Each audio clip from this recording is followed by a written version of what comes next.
Hello बच्चों, कैसे हो आप सब लोग। मैंने अपने पिछले वीडियो में टेंसेस के बारे में जानकारी दी थी और उसमें मैंने अपनी तरफ से तो पूरी कोशिश की थी कि आपको ठीक से मैं समझा पाऊँ। लेकिन अगर आपको कुछ भी डाउट है, आप कुछ जानना चाहते हो तो कमेंट बॉक्स में लिख कर आप मुझसे जानकारी ले सकते हो।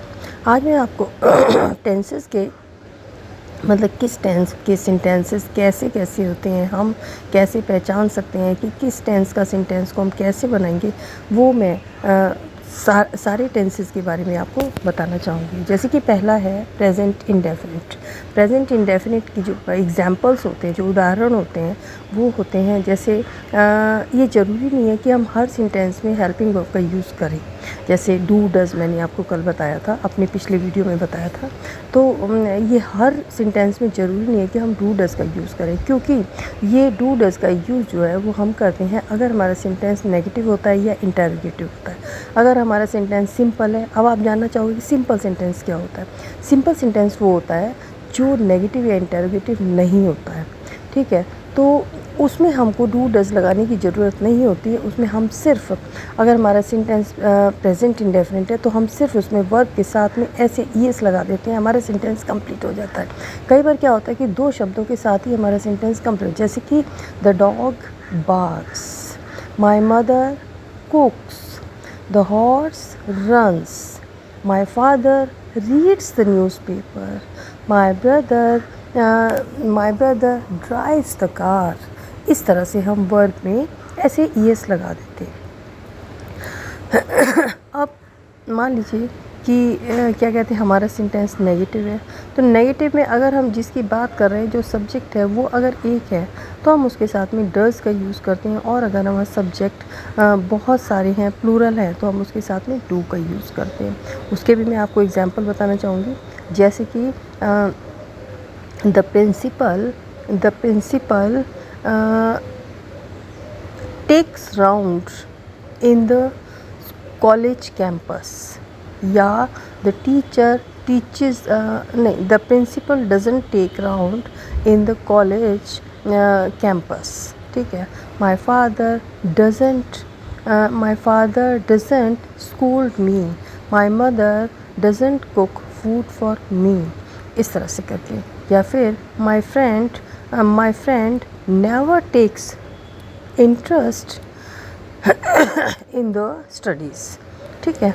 और भी मैं आपको कुछ एग्जांपल, जैसे कि मान लो इंटरोगेटिव सेंटेंस है, तो इंटरोगेटिव सेंटेंस में हम कैसे बनाएंगे। जैसे कि do you go to the college every day, do you clean your teeth every day, ठीक है। अच्छा, do you complete your homework every day, do you go to the market, या do you watch TV every day, do you use your mobile phone, ठीक है ना, इस तरह से करके।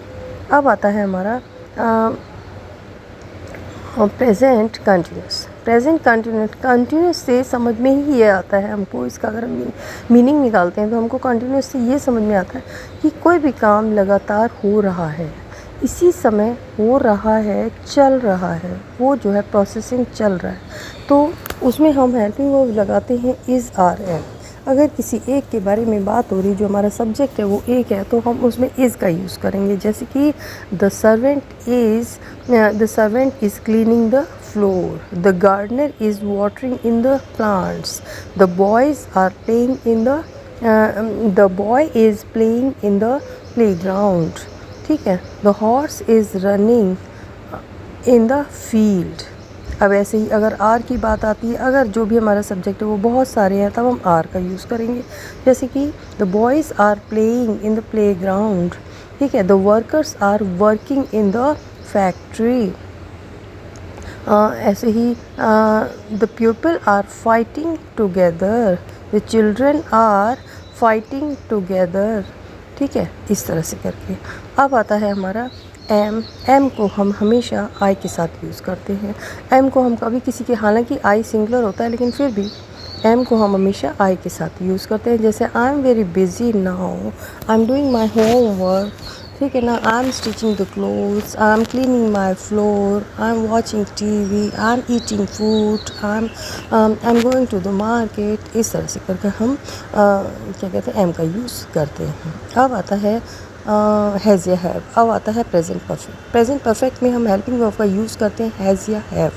हैज़ या हैव जिन सेंटेंस जितने भी परफेक्ट वाले होते हैं, चाहे वो प्रेजेंट परफेक्ट या पास्ट परफेक्ट या फ्यूचर परफेक्ट, जितने भी परफेक्ट वाले होते हैं उसमें हम क्या कहते हैं वो काम हो चुका होता है, थोड़ी देर पहले हो चुका होता है, तो हम कह सकते हैं उसमें परफेक्ट टेंस का यूज़ करते हैं। प्रेजेंट परफेक्ट में हम हेल्पिंग वर्ब